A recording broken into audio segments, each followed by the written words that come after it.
Phoenix Suns road trip continues on Friday night, but on today's episode of Locked On Suns, we go into the time machine, looking back at the 2022 trade deadline and one almost deal that tells us a whole lot about where the Suns might be going in the future. Let's go.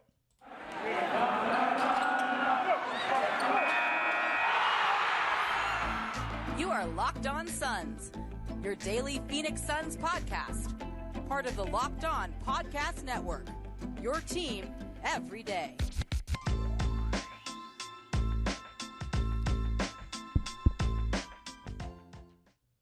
We are back. This is Locked On Phoenix Suns. We are part of the Locked On Podcast Network, and I'm your host, Brendon Kleen, a credentialed media member covering the Suns for the past 6 seasons, and a writer at Suns.com and Dime Magazine. Thank you all for making Locked On Suns your first listen here on this Friday. Another Suns game day in Minnesota tonight.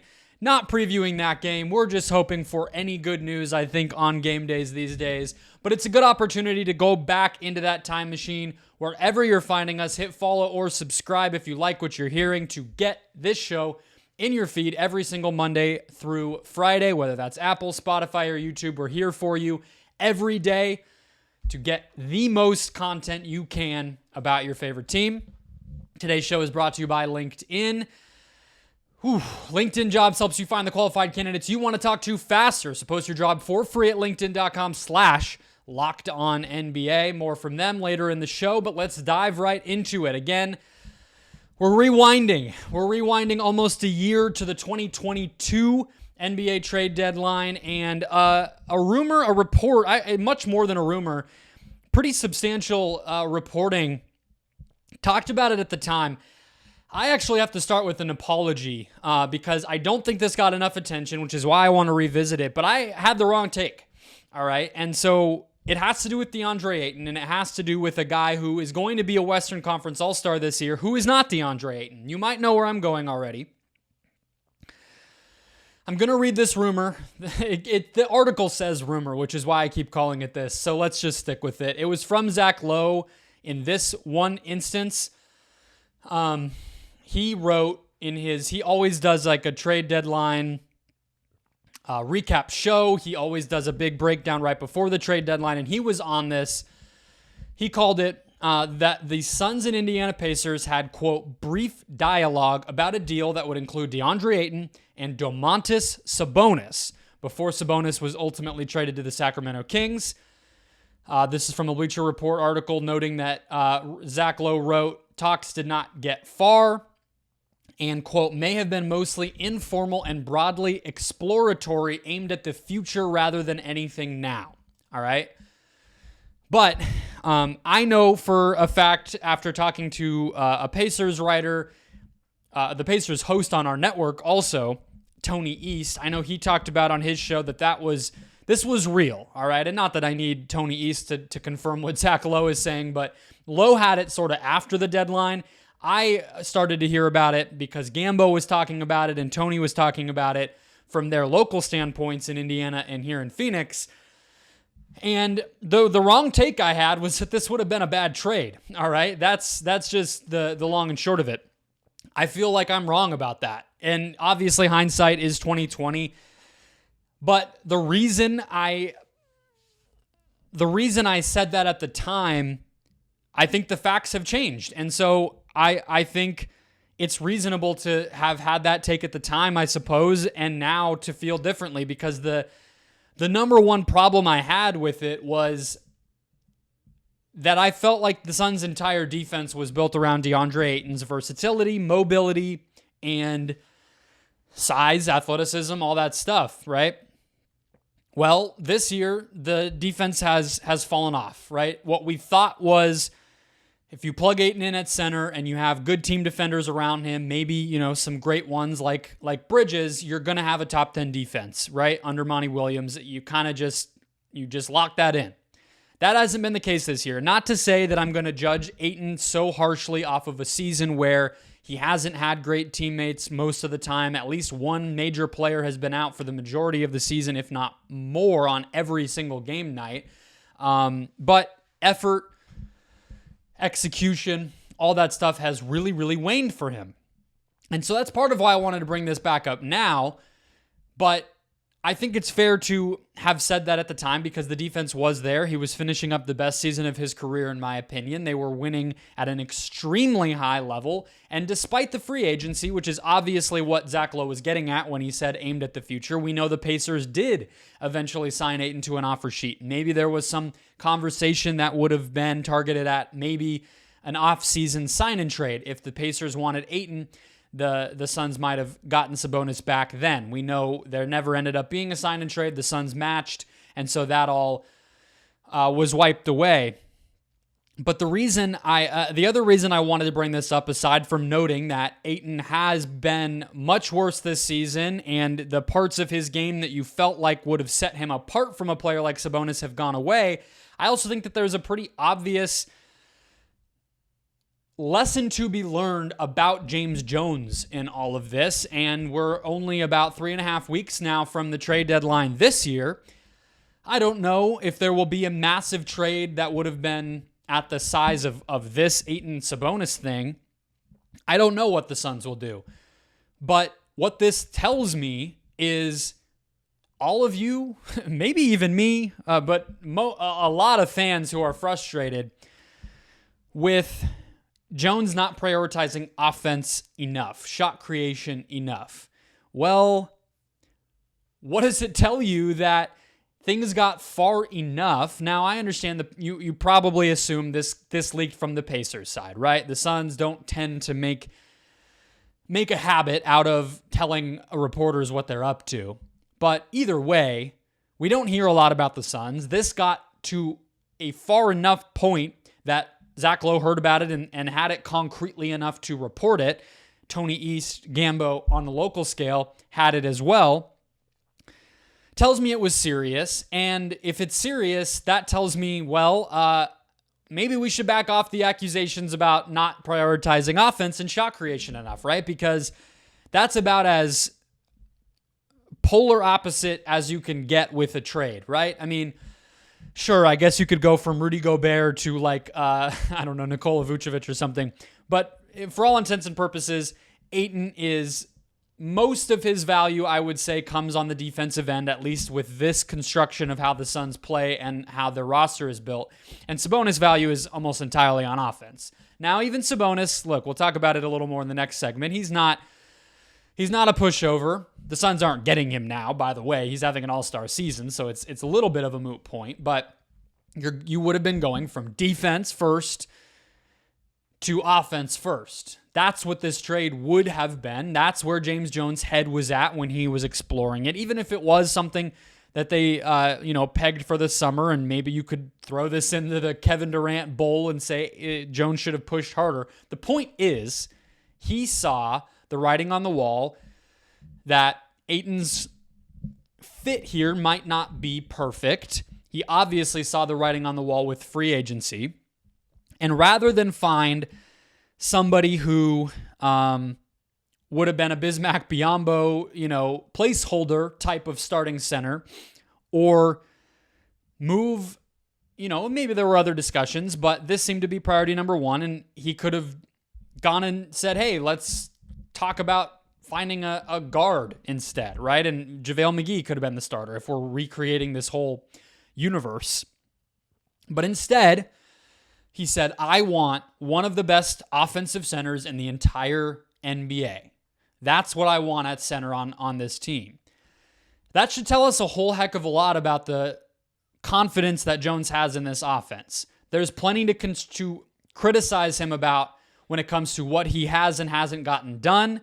There's only so much credit you can give for almosts and maybes and rumors and reports, but I don't feel like you can take this seriously, which I do from how many people reported it at the time, and still throw the accusation out there that James Jones doesn't know that the problem is on offense, or that he's not thinking big enough to solve that problem. What would it look like, though? What would it look like if Sabonis had been here? And what could it look like if the Suns do go more in that direction in a potential Ayton trade this month, this offseason, down the line. We'll talk about that next. First, today's show, guys, once again brought to you by LinkedIn and their awesome LinkedIn jobs profile. As a small business owner or hiring manager, you know success in 2023 can all depend on the team members you surround yourself with, and that's why you have to check out LinkedIn Jobs. With LinkedIn Jobs, you can hire qualified candidates more efficiently by matching open roles with people who have the skills, values, and experiences to help you achieve your goals. We're hiring at my institute. We've hired student workers at ASU. We've hired an administrative specialist, a whole bunch of stuff. We have the ASU resources, but LinkedIn has been indispensable as well. Finding people. We pulled someone from a law firm. That's not somebody we normally would have found, but LinkedIn helped us get there. It helped you quickly attract qualified candidates to your open jobs with their targeting tools. They also go beyond the resume data by using insights from your post, company profile, and their almost 1 billion member profiles to put your post in front of the most qualified candidates. So identify those qualified candidates on LinkedIn Jobs and do it fast and for free. Make that connection with them and use LinkedIn Jobs to screen and rate applicants based on your job qualifications. All of that on one platform. It's why small businesses rate LinkedIn Jobs number one in delivering quality hires versus leading competitors. LinkedIn Jobs helps you find the qualified candidates you want to talk to faster. So post your job for free at linkedin.com/lockedonnba. That's linkedin.com/lockedonnba to post your job for free. Terms and conditions apply. Concrete reporting almost 1 year ago connected the Suns to Domantas Sabonis. We talked in that last segment about what that should tell us about James Jones, why he might have been more right than I realized at the time, and why I'm a little embarrassed about my take in hindsight. But setting all of the rights and wrongs and lessons and everything aside a little bit, I think it's also worth just considering what that would have looked like. And maybe the best thing to say before we get too far into any of that is to remind everybody just how good Domantas Sabonis is, okay? I mean, watch the Kings, first of all. If you're just a basketball fan, watch this team. They're really, really fun. He is more fun on this team than any of those Pacers teams. Those teams really were rough watches with the Sabonis Turner stuff, and, you know, it was just a weird roster. They never want to bottom out. The Kings have been more willing. They have younger players. They're more willing to experiment, I would say, and he's really been unleashed. He's averaging a career high in rebounding, assists, and he's at 19 points per game, which isn't a career high, but is close. He's also at a career high in field goal percentage, three-point percentage, and he is winning games for this team. He's going to be an all-star, and I know this isn't a Kings podcast. I know I just said the Suns aren't getting him, so maybe it's all just torture to hear about at this point. I'm not positive how close the trade actually got to really happening, but I think the interest was definitely serious. If you take a player like that and you insert them into what the Suns are, it makes a ton of sense, right? From an offensive standpoint. And again, even though I feel a little bit wrong with what I said at the time, it was mostly about what Sabonis might be defensively. But I think at the same time, I was underrating what impact he could have on this offense. We've seen how quickly one of the spokes of the wheel coming off, how much damage that has done to the movement of the vehicle, the movement of the train. I mean, whatever. The Suns were a force to be reckoned with in the prior two seasons. Now it's really ugly a lot of the nights unless Devin Booker is there or unless their shooters get really hot. Sabonis would have solved a lot of that. You know, we're having a lot of hard conversations right now, I think, as people who want to see this team succeed, that, you know, this is a roster, this is a system that was built around Devin Booker, who still is at this level, and Chris Paul being all NBA caliber offensive creators. And Paul is not that anymore, and it's gone really badly. Sabonis, if he had been in place, I think those problems go pretty easily right away. They're just gone because he is a genuine facilitator. I told you, career high in assists. I'll tell you what that number is too. 6.8, almost 7 assists per game. That would be second on the Suns off the top of my head. I mean, Paul, and then it would be Sabonis. I mean, 7 is more than Booker's ever had in a season in the competitive part of his career for sure. So you're talking about a guy who would have solved that problem. And he also fits beautifully, okay? Because, I mean, how have the Suns used Dario Saric, Frank Kaminsky, Jock Landale in the past, right? Dribble handoffs at the top of the arc, elbow sets, facilitation from those, elbow free throw line extended types of spaces on the court. Monty has, he has more sets for those than any coach has for any other scenario in the NBA. I guess maybe Steph Curry off-ball action might be number 2 behind Monty Williams, or number 1, and Monty Williams' elbow sets might be number 2. But he loves that, right? It's no surprise, no coincidence that a lot of the best offensive moments for this Suns team have been when they've been able to use when Saric was healthy, last year when they were able to even use guys like Jay Crowder and so like that. When everyone is a threat to have the ball, move the ball, and shoot the ball, that's when the Suns are at their best. Ayton is not always a threat to do that. Obviously, there's been some times when,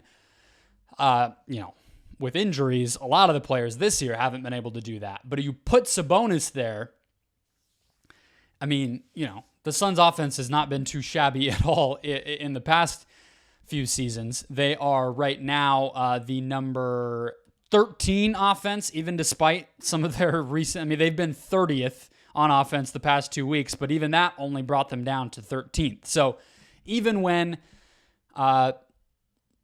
Just Booker was healthy, even, with Cam Johnson out, the Suns have been a pretty good offense.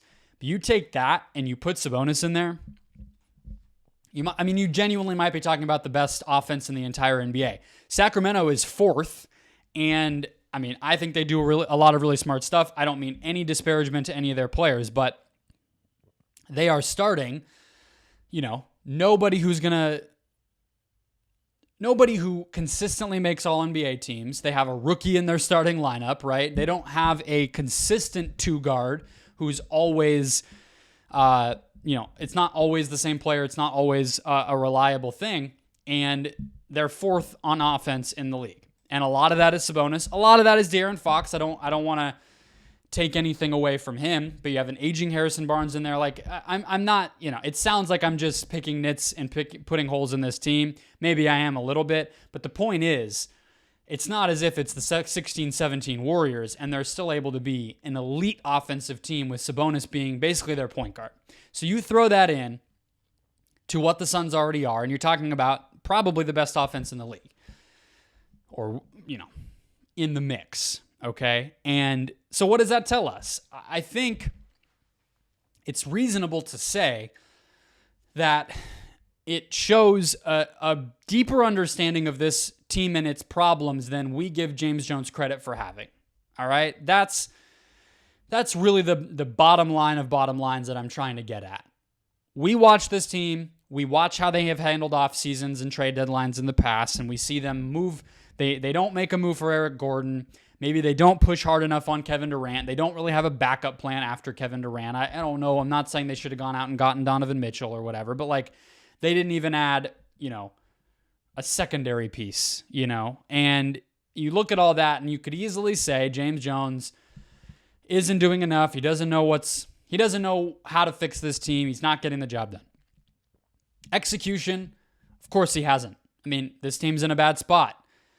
He didn't make any of those moves. I've been a big defender of James Jones, but at a certain point, you have to just be realistic. There has not been enough done to create backup plans for this roster. But you have to keep in mind at the same time you say that talks got far enough along only 1 year ago for a potential move that would have brought in an all-star caliber, potentially all-NBA caliber center who would have escalated the Suns' already really high ceiling to, historic elite levels. It didn't happen, but that should tell you where James Jones' head is at. As we're getting ready for the trade deadline, I will be keeping this deal in mind, and if you maybe don't want to be surprised if something big happens, or you just want to be a reasonable bystander, observer of what's going on, I think you should probably keep this jump down the time machine front of mind for yourself as well. I want to wrap up with a rumor related, again, I keep saying rumor, report related to the Suns ownership situation from Brian Windhorst today on NBA Today at ESPN. We'll dive into what he said about the 3 acting owners that the Suns have and what it might mean if it really changes anything next. First, today's show, guys, brought to you as well by BetOnline, your number one source for sports betting info, analysis, news, and more all year long. So get the latest odds and trends for every professional and amateur league out there. Whatever sport you love, whatever league you love, BetOnline will have you covered with the news and analysis, stats, even podcasts that you need to make informed bets. We have Suns Timberwolves on Friday night here. We do not have odds for that game, but we have Spurs Warriors. The Warriors are 8-point favorites on the road, which I know it's the Spurs, but the Warriors have been an awful road team. They did just lose at home a bunch, so maybe that'll flip and they'll start winning on the road too to balance it out. Who knows? That's a big line either way. Over-under is 240 for the game. That feels pretty high to me. More and more, every league, I'm sure Pro Football Wildcard Weekend, there's endless props and game lines and everything else to get in on there. Head to the website today. That's betonline.net, or use your mobile device to learn more. BetOnline, where the game starts. Brian Windhorst of ESPN on NBA Today, their NBA talk show today, in front of his just wonderful green screen background that's like a 1972 hardwood gym that looks like a PE scene from a movie from back then would be shot in, where every kid's thighs are sticking out from their school-assigned gym uniform. That's just to paint the picture for you. What he said was that he basically called it the Suns have 3 owners right now. And that's not necessarily super new news. He was the one who wrote the article last week or the week before that detailed some of the levers that Robert Sarver still has to pull in the power that he still has in terms of the Suns not being able to make trades that exceed $10 million, which is what Jay Crowder makes. And so Sarver effectively has veto power over really every move the Suns might make. So we knew that. But I think the thing that really jumped out to me, and the 3 owners for everybody who may not be familiar, Sarver, obviously, who's selling the team, suspended, but still technically the person who owns this asset. Sam Garvin, who's the interim guy, who was a minority partner in the ownership group prior to the suspension, and he was appointed to be the interim governor while Sarver served his suspension, and then ultimately after he decided to sell the team. And then Matt Ishbia, who's going to be the owner, who's submitted a bid, been approved by the team, and is being vetted, background checked by the league. All right. What Windhorst said about all of that again caught my attention is that it's unlike anything he's seen in his two plus decades covering the NBA. And I have to admit that Windhorst is a person, we have the pointing memes. Why would the Jazz do that after they traded Royce O'Neal? He predicted the teardown. He knows how to feed the content right? He understands his job. He works at ESPN. They're in the business of turning sports news into entertainment. And so at the end of the day, between his podcasts, his appearances on TV, and all the rest, he does have to fluff it up. He knows what he's doing, but he's also a really respected reporter. I mean, he is the guy who, he's not going to be the newsbreaker like Woj. He's not going to be the analysis deep, long-form essays about the sport like Zach Lowe. His lane is perspective and commentary and reporting on the really deep machinations of the sport, of the league. And so when he says stuff like this, I trust it. And the fact that he's choosing to put it out there makes me feel like it's a legitimate thing that he thinks is important for people to know. And maybe that sounds obvious, but look, I mean, you watch like First Take, Stephen A will throw stuff out there and you never even know what the heck it might mean. Wendy doesn't do that. And again, to keep harping on it the way that he does, I'm getting worried that it matters more than I'm giving it credit for, right? Like as soon as he, he had an article out there a while ago about how the Suns might need to lower their asking price for Jay Crowder. He then had this ownership thing, and all the while I've been on the boat of wait on Crowder until you get the deal you want. With the ownership stuff, it might be a little awkward in terms of negotiations when you have Jones needing to negotiate, but not knowing what he has approval over because he's not allowed to talk to Sarver, but Sarver eventually will need to approve it by way of Garvin and on and on. It's complicated, it's messy, but you got to do it. At the end of the day, it's your job, right? That's kind of been the mode I've been on. They have to make this trade, and they still can make a good one. That's just with Crowder. Maybe there's more. We just talked about the Sabonis thing. I think in a lot of Suns fans' imaginations, the Suns think much bigger than just a straightforward Jay Crowder trade. I probably would agree with that. And that only makes it more complicated. I've been honest about all that, but I've still been optimistic that there could be a good outcome anyway. The more that Windhorst in particular and some of these other people that we've heard here and there talk about this, I have to admit it's starting to make me less optimistic about how well the Suns can do in a trade. We heard Jalen McDaniels. That's been the hot name this week. Shams Charania, Jake Fisher both alluded to that the Suns are interested in him. Now, he's the Jalen. He's on the Hornets. He's not the guy on the Timberwolves that has been really impressive. So the less heralded McDaniels brother, also the older McDaniels brother, but still an interesting young player who would fit decently here.